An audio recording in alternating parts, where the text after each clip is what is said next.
Elisaveta Alexeievna was born as Louise Marie August of Baden into a German princely family.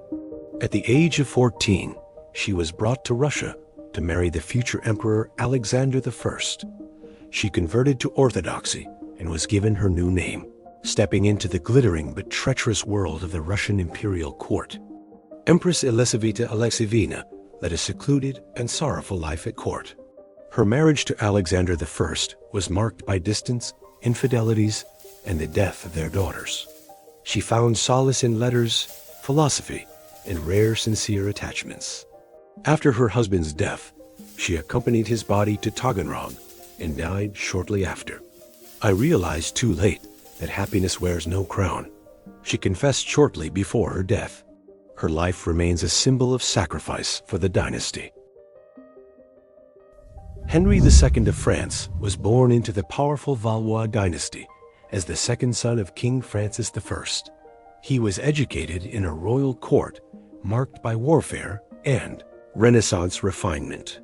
After the death of his elder brother, he became heir to the throne and later married Catherine de' Medici, a union of politics more than affection. King Henry II became known as a resolute monarch who strengthened royal authority and continued the Italian wars.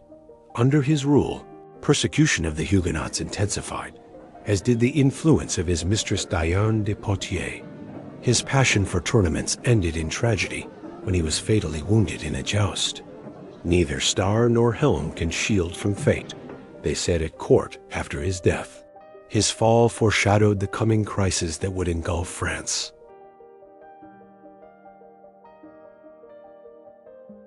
Christina of Bourbon was born into the powerful House of Bourbon, the daughter of King Henry IV of France and Marie de' Medici.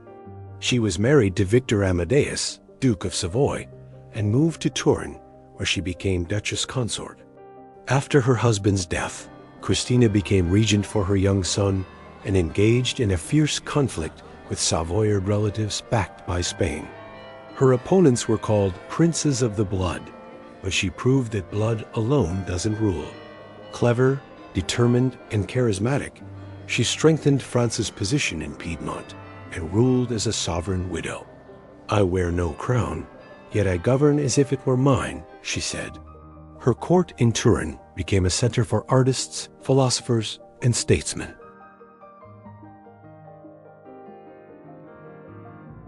Antoine de Bourbon was born into the powerful Bourbon-Vendôme branch of the French royal family.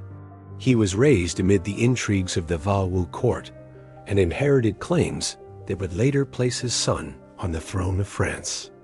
Antoine became King of Navarre through his wife, Jeanne d'Albret, though his real role was more political than sovereign. He maneuvered between Catholics and Protestants, seeking influence but earning little trust from either side. It was said of him, too many titles, too little resolve. He dreamed of glory, but often found himself in awkward positions.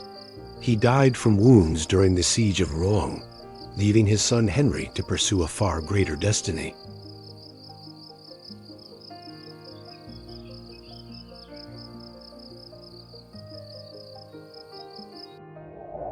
Marie de Rabbitan Chantal, Marquise de Esvine, was born in Paris into a noble but impoverished family. Orphaned at a young age, she received an excellent education and married early. After the early death of her husband, she devoted herself to raising her daughter and to lively correspondence within high society. Madame d'Esvine made history as one of the greatest French writers through her letters, vivid chronicles of the era of Louis XIV. She observed court life, mocked its manners, and subtly captured the spirit of her time. She was called the voice of wit and tenderness, reflected in lines for the ages. Her letters are still studied as a model of style, wit, and sincerity.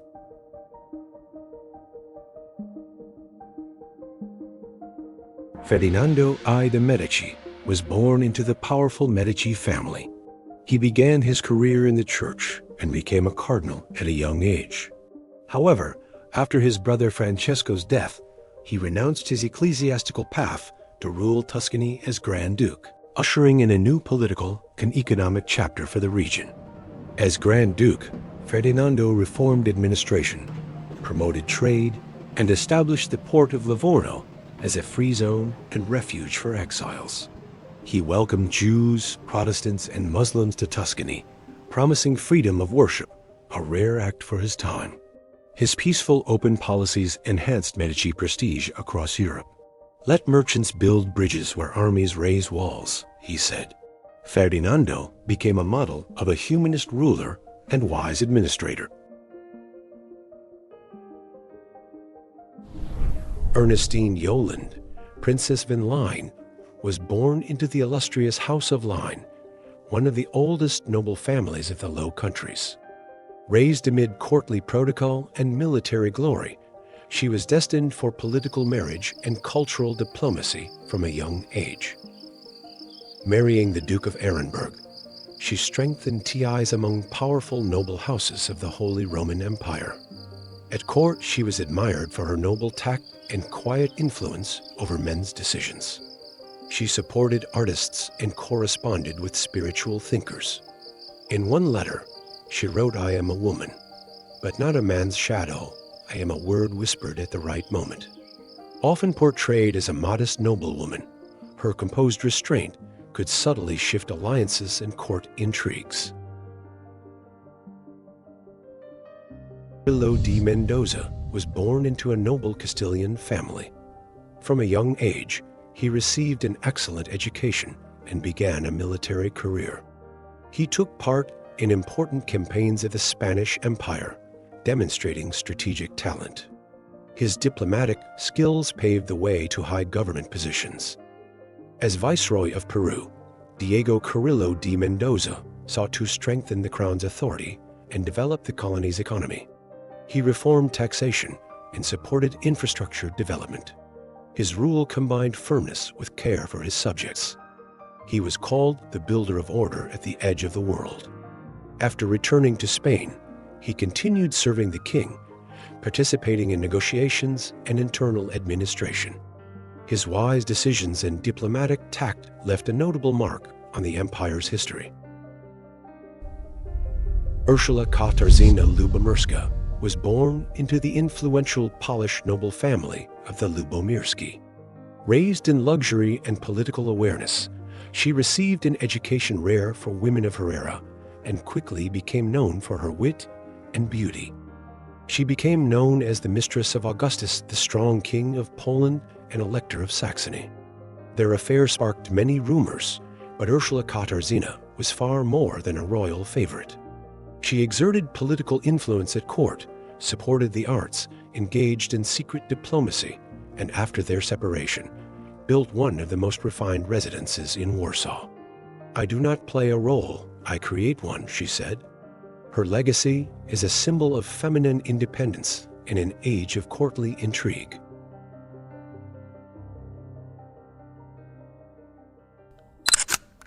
William Louis of Nassau-Dillenburg was born in Dillenburg into the family of Count John VI. He was educated at Heidelberg and Leiden University. From a young age, he was involved in political life, supporting the Protestant cause and the independence of the Dutch Republic. As Stadtholder of Friesland, he played a key role in organizing the Republic's army. William Louis was the first to introduce a new model of military drill, inspiring soldiers by personal example. He actively corresponded with Maurice of Orange, developing military reforms that influenced all of Europe. He was called the master of small victories, without which great freedom would not have been possible. He died of smallpox at the age of 60. Leaving behind a military and political legacy.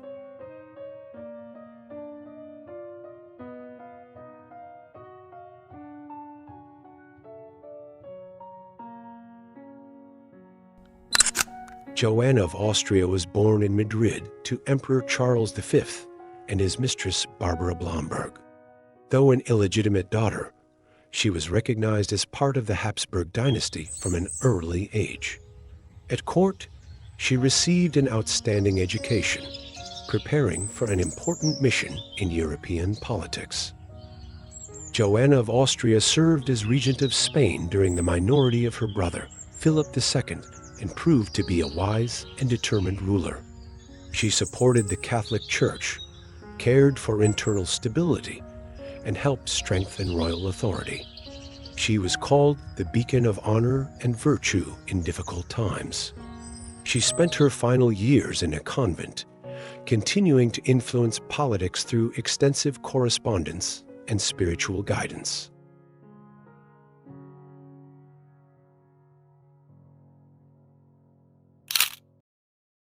Nicolas Schmelzing was born in Austria and came from a noble Styrian family. He moved to the Low Countries in his youth and entered the service of the Dutch Republic, aligning himself with the Protestant cause and its military ambitions. Schmelzing became one of the key foreigners in the service of the Dutch Republic, a cavalry general, diplomat, and close advisor to Prince Maurice of Orange. He was called the Austrian who became Dutch, and war reports praised his bravery against the Spanish. He took part in the Battle of Nieuport, the Siege of Ostend, and supported negotiations with the English. A stranger by blood, but ours by honor, they said of him. His legacy became a symbol of political flexibility and personal loyalty to the cause of freedom.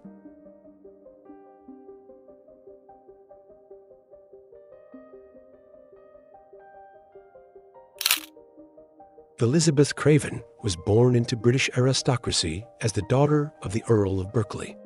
She married young, but soon grew disillusioned with conventional society life. A woman of wit and imagination, she sought freedom in travel, letters, and later, in love.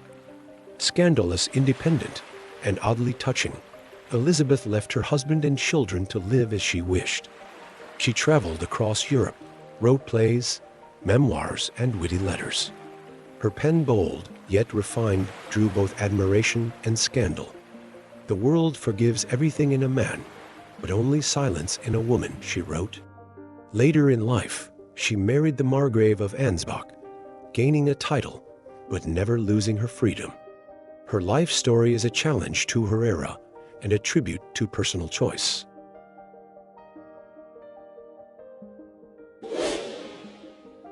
Robert Kerry was born into a noble English family.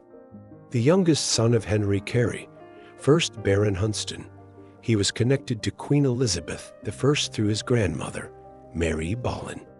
He received a fine education and began his political and military career in his youth. Kerry became famous for his bold move. He was the first to inform James VI of Elizabeth's death, hastening to Scotland to gain favor with the new king. This act earned him influence and titles. He became keeper of the king's bedchamber and later the Earl of Monmouth. He was remembered as the man who wrote history, arrived first, and remained at court forever.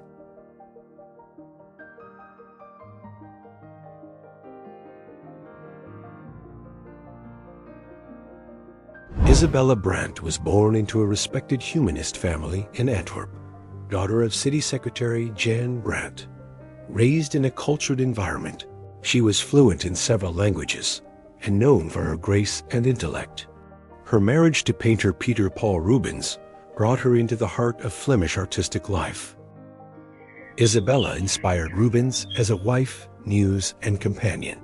He painted her in blooming gardens, among books, with tenderness and respect. Brandt was not just a partner. She was part of his world, his art, his soul. "I see not only light, but intelligence in her eyes," he said. Isabella died young, leaving the artist in deep sorrow.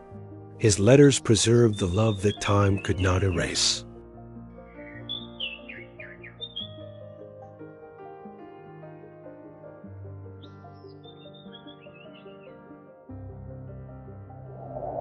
James Leigh, 1st Earl of Marlboro, was born in Wiltshire into a prominent legal family. Educated at Oxford and trained at Lincoln's Inn, He quickly became known for his sharp legal mind and unwavering loyalty to the crown.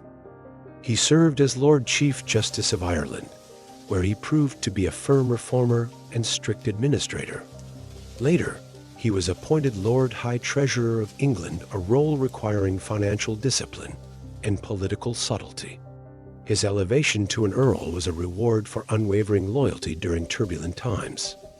The king needs one who counts in silence but speaks with certainty, he once said of his office. Behind his stern appearance was a strategist who knew how to endure storms and keep power amid court intrigues.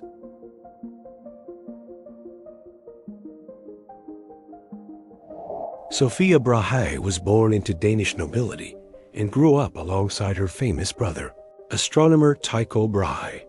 From a young age, she showed deep interest in science, astrology, and horticulture, rare pursuits for a woman of her time. Sophia assisted her brother with astronomical calculations and later conducted her own observations. She studied alchemy, wrote genealogical chronicles, and had deep knowledge of medicinal herbs. Despite societal pressure, she remained committed to science and independent thought. Known as the Learned Lady of Elsinore Castle, she once wrote, "We women can weigh the stars, if we are not held as shadows." Until the end of her life, she defended the right of women to think and live freely.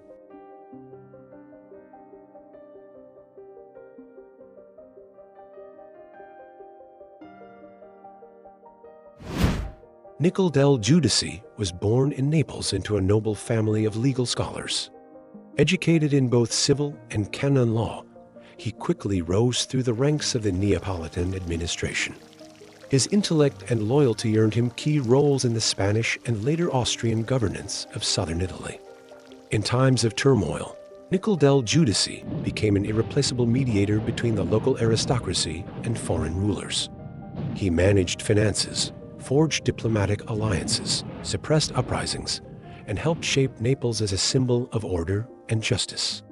His office overflowed with documents, but rumor had it he kept everything in his mind.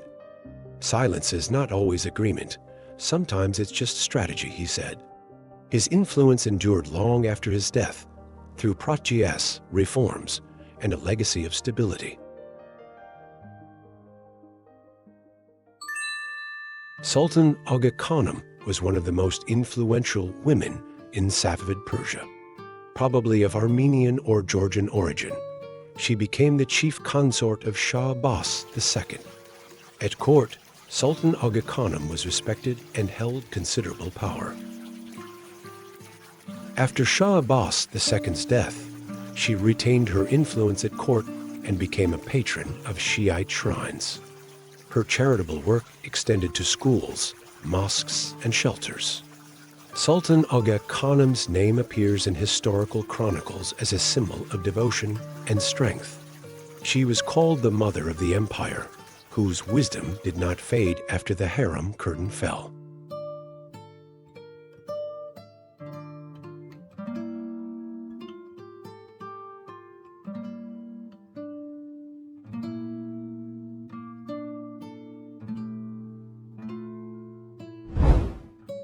Jagger Ivanovich Blanken Hegel was born into a military family of German origin that served the Russian Empire. From a young age, he followed the path of military service, receiving a solid officer's education and quickly advancing through the ranks.